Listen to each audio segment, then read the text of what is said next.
Welcome back. Soon, Chevron Pacific Indonesia will leave its drilling activities in Rokan Block due to heavy loss. As a result of massive illegal tapping in the Rokan Block, the company was disadvantaged to 23 billion rupiah in 2019. Illegal tapping cases in Rokan Block has brought many disadvantages, both from Chevron's side and government.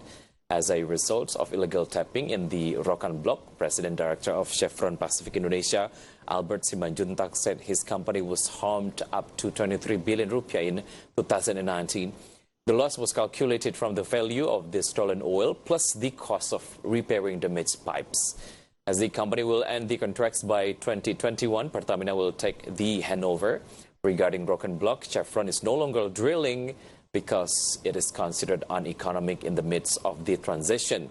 On the other hand, he explained various efforts to maintain oil production, such as the optimization of rework and repair of wells using digital technology.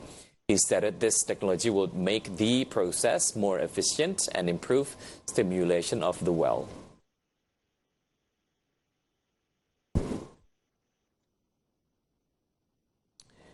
One of the obstacles in achieving oil and gas lifting is the existence of illegal tapping.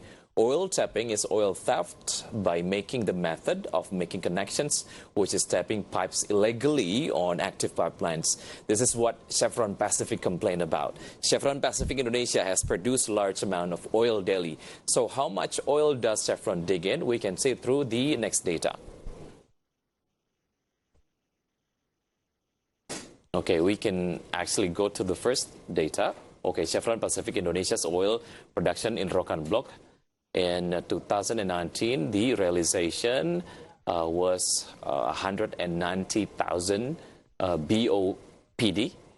But in 2020 target, it was decreased or declined as much as 18% to the 161,000 BOPD in 2020 target. This one is taken from Chevron Pacific Indonesia's data. And there is newest data we just collected from Chevron Pacific Indonesia. As of January 16, 2020, average production has reached 185,000 BPD. Even Chevron has stopped drilling exploitation wells throughout 2019 in the Rokan Block. But oil production last year reached 190,000 barrels per day. This figure is able to exceed the work plan and budget targets agreed with SKK Migas. Chevron stopped drilling exploitation in Rokan Block because there are many illegal tappings going on there.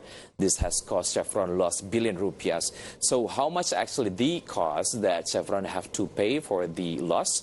We can check it through the next data. This is Chevron Pacific Indonesia's loss. The total loss reached 23 billion rupiah. It, caused by the oil spill, illegal tapping, damaged oil production facilities. And total loss in 2019 is estimated at 23 billion rupiah within rough calculations, including to repair the perforated pipe and the oil spill because of the tapping. Because of this loss, Chevron Pacific Indonesia said that it had no intention of drilling in the Rokan Block because it was no longer economical. With that much loss, we may wonder how much illegal tapping cases are going on there. Let's check it through the next graphic. This is illegal tapping in Rokan Block. There are 72 cases, 55 cases already intervened, and meantime, for 17 cases not intervened by the Indonesian police. The Indonesian police have uncovered several criminals who stole crude oil belonging to the state by pipeline tapping near a Chevron Pacific Indonesia refinery. However, from 72 cases, there are 17 cases that remains not intervened. The thing is vandalized Chevron's pipeline to illegally tap and divert the oil for their personal gains. For example, these suspects bought house near the Chevron facility for 50 million rupiah and began drilling holes in underground pipeline before tapping the oil. They diverted the oil through the pipelines in a tunnel. Then the stolen crude oil was taken to Palembang, South Sumatra, and Padang, West Sumatra, for further processing before being sold at the black market. President Director of Chevron Pacific Indonesia further explained several attempts were made to maintain oil production in Rokan Block. We can see the attempts through the next graphic. This is attempts to keep oil productions in Rokan Block. The first strategy is to hand over to Special Task Force for Upstream Oil and Gas Business, digital technology advancement on drilling equipments, Duri steam flood development, fixing water flood distribution, and implementing comprehensive pipeline maintenance, or CPM. Those attempts are done because with less oil production, it will bring loss to government as well. The stolen oil belongs to the state. The crime inflicts double losses to the government, who loses its oil while it must continue paying the oil processing fees to the company. As the loss is getting bigger, Chevron decided to no longer open drilling exploration in Rokan Block. Minister of Energy and Mineral Resources Arifin Tasrif has encouraged Pertamina to drill wells in the Rokan Block starting 2020.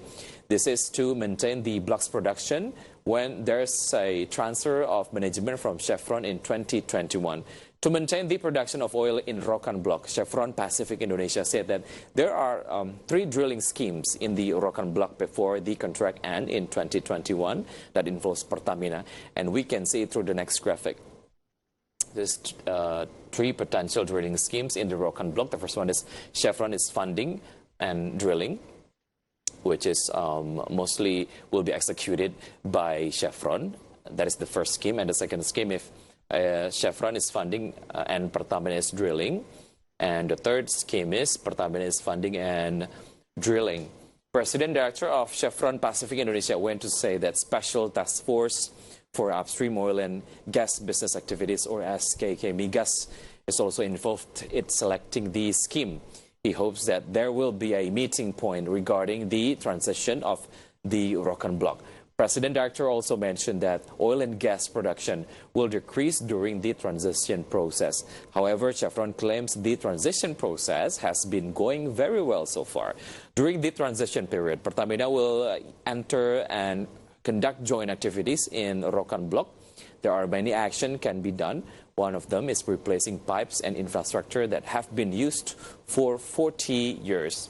And even Chevron will leave Indonesia by August 2021. But still, the company remarks good performance in Indonesia as it has operated in Rokan Block for 50 years. Hope Chevron and Pertamina find the best way to solve the Rokan Block issue.